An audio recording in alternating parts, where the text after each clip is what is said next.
In today's video, I'm going to teach you how to start a thread conversation in Slack. If you find this useful, consider subscribing and liking the video. All right, let's dive right in. So first things first, you want to open up Slack and navigate to the channel where your team is currently chatting. Once you're in the right channel, take a moment to locate the particular message that you wish to reply to or discuss further.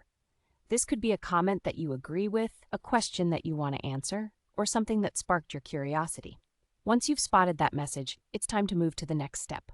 You'll want to hover your mouse cursor directly over the body of that message. Now, as you do this, pay attention because a small row of quick action icons is about to appear right above the message. This is where the magic happens. Among these icons, look for the speech bubble. If you hover just a bit longer, you'll notice it often has a label that says Reply in Thread. Go ahead and click that speech bubble icon.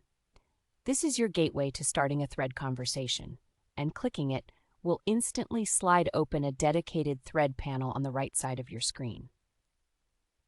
Here's something cool.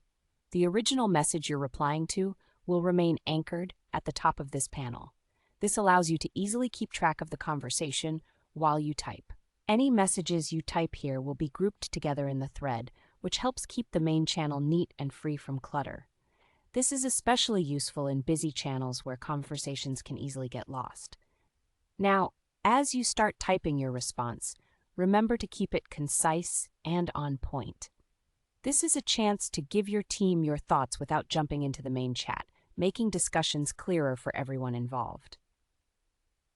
Once you're satisfied with your message, just hit enter and your reply will be posted in the thread. That's it. You've successfully started a thread conversation. You can also check back on this thread later to see any responses from your teammates. Threads are an excellent feature for keeping discussions organized, and they allow members to contribute without distracting from the main flow of the chat. So there you go. You've learned a quick and effective way to keep your conversations in Slack organized by using thread replies. Not only does this make it simpler for you, but also helps your entire team to follow along without feeling overwhelmed by too many messages. If this video helped you out, make sure to give it a thumbs up and subscribe for more tips like this. With a little practice, you'll find that using threads becomes second nature, and your Slack experience will be so much smoother. Thanks for watching and happy threading in your Slack conversations.